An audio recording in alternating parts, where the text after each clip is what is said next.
পরিমহল। চারপাশে বিশাল সবুজের পাহাড়ের মধ্যে সাদা উড়ে বেড়ানো মেঘেদের সঙ্গে মিতালি করে মাথা উঁচু করে শত শত বছর ধরে রাজকীয় ভঙ্গিতে দাঁড়িয়ে আছে সম্রাট শাহজাহানের পুত্র দারাশিকোর তৈরি আভিজাত্যে ভরপুর এই পরিমহল। পরিমহলে ঢুকলে এক রাস মুগ্ধতা যেন স্বাগত জানাবে সবুজের গালিচা বিছিয়ে। সবুজের গালিচার চারপাশের বর্ণিল ফুলের আপ্যায়ন। একটু এগোতেই সবুজ গালিচা আর বর্ণিল ফুলের সঙ্গে যুক্ত। পরিমহলের ওপর থেকে ডাল লেকের টলটলে শরবতের মতো মিঠা জলের আহ্বান। রুক্ষ পাথরের স্থাপনার মধ্যে সবুজের গালিচা, ফুলে ফুলে সুবাসিত বর্ণিল বাগান। শুধু কি সবুজের গালিচা, ফুলের সমারোহ আর ডাল লেকের হাতছানি। পরিমহলের চারপাশ জুড়ে দাঁড়িয়ে আছে সবুজ পাহাড়ের দেওয়াল। পাহাড়ে পাহাড়ে মেঘেদের ওড়া উড়ি, আর কাছের সবুজ পাহাড়ের সিঁড়ি পেরিয়ে যেন পৌঁছে যাওয়া যাবে হাত ছোঁয়া দূরত্বের তুষারে ঢাকা পাহাড় চূড়াদের উপরে নিমেষেই। এমনই এক অপার্থিব পাহাড়ের দেওয়ালে ঘেরা এক সবুজ পাহাড়ের মধ্যে মেঘেদের ছোঁয়া আর ডাল লেকের দৃষ্টি সীমায় দাঁড়িয়ে নিজের আভিজাত্যের সবটুকু জৌলুস ঢেলে দিচ্ছে অবিরত এক অপার্থিব পরিবেশে অবস্থিত পার্থিব এক স্থাপনা পরিমহল। পরিমহলের সবুজের গালিচায় ফুলের মধ্যে ঝিরঝিরে বাতাসের স্পর্শে ডাল লেকের দৃষ্টি সুখ মেঘে ভেসে যাওয়ার মতো মিহি আর তুষার জড়ানো পাহাড় চূড়ার মতো অদ্ভুত আকর্ষণের সঙ্গে প্রিয় কাশ্মীরের প্রথম আকর্ষণের পরিমহল। স্থাপত্যশৈলী ও প্রাকৃতিক সৌন্দর্যের অপূর্ব এক সম্মিলনের নাম। ভূস্বর্গ কাশ্মীরের জনপ্রিয় পর্যটন কেন্দ্রগুলোর একটি পরিমহল।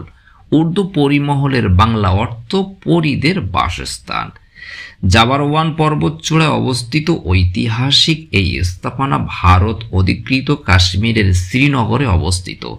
পাহাড়ের নৈসর্গিক সৌন্দর্য, পরিপাটি বাগান ও ইতিহাসের মায়াবী ছায়া সহজেই দর্শনার্থীদের আকর্ষণ করে। এর পাশ দিয়ে বয়ে চলেছে ডাল লেক। অল্প দূরেই রয়েছে মোগল উদ্যান চাশমে শাহী। পরিমহল কাশ্মীরের মোগল স্থাপত্যগুলোর অন্যতম, বরং এটা মোগল যুগের ইসলামী স্থাপত্যশৈলী, কারুকার্য ও নকশায় আকর্ষণীয় উদাহরণ। খিলানযুক্ত দরজা, স্তর বিশিষ্ট বাগান, জটিল পানির প্রবাহ ও ঝর্ণা পরিমহলের সৌন্দর্যের প্রধান প্রধান দিক। এর স্থাপত্য রীতিতে ইসলামী ও পারস্যের স্থাপত্য শৈলীর সংমিশ্রণ দেখা যায়। এতে রয়েছে ইসলামী স্থাপত্য রীতির জ্যামিতিক এবং পার্শ্বিক শৈলীর জটিল ও সূক্ষ্ম কারুকার্য। সোপানযুক্ত বাগান পরিমহলের অনন্য বৈশিষ্ট্য। মহলের চারিদিকের সোপানযুক্ত বাগানকে সাজানো হয়েছে বর্ণিল ফুল গাছ দিয়ে।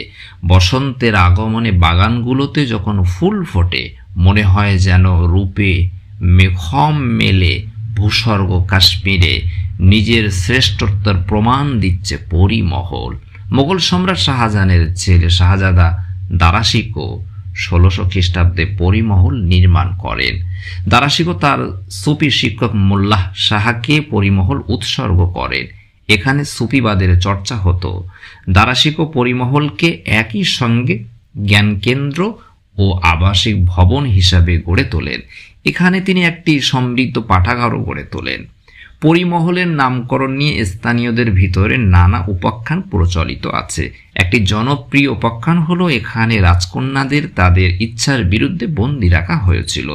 রাজকন্যাদের বশীভূত করা হয়েছিল কালো জাদু দিয়ে। আবার কারো কারো বিশ্বাস এখানে সত্যিই পরীদের আনাগোনা আছে। জ্যোৎস্না রাতে এখানে পরীরা ঘুরে বেড়ায়, দিনের আলোয় আত্মগোপন করে থাকে তারা। কাশ্মীরের মায়েরা পরম যত্নে সন্তানদের পরিমহলের পরীদের গল্প শোনায় এবং শিশুরা সেখানে পরীর সাক্ষাৎ পাওয়ার আশায় ছুটোছুটি করে। আবার কারো মতে স্ত্রী নাদিরা বেগমের নামই দারাশিকো পরিমহলের নাম দেন, কেননা তিনি নাদিরা বেগমকে পরী সম্বোধন করতেন। পরিমহলের সোপান বা স্তর মোট 6টি। যার সামষ্টিক বিস্তৃত 400 ফুট। প্রতিটি স্তর 179 থেকে 205 ফুট পর্যন্ত প্রশস্ত। ওপরের সোপান দুটির একটি লেকের দিকে এবং অপরটি পাহাড়ে নির্মিত ক্রিম ঝর্ণার দিকে ফেরানো। তবে তৃতীয় সোপানটি সবচেয়ে আকর্ষণীয়। এখানে একটি হাম্মাম রয়েছে। এর অংশের কারুকার্য অত্যন্ত চিত্তাকর্ষক। পরিমহলে দাঁড়ালে ডাল লেক, শ্রীনগর শহর ও আশেপাশের পুরো দৃশ্য দেখা যায়। রাতের আলোকসজ্জায় পরিমহলকেও দূর থেকে উজ্জ্বল নক্ষত্রের মতোই আকর্ষণীয় মনে হয়।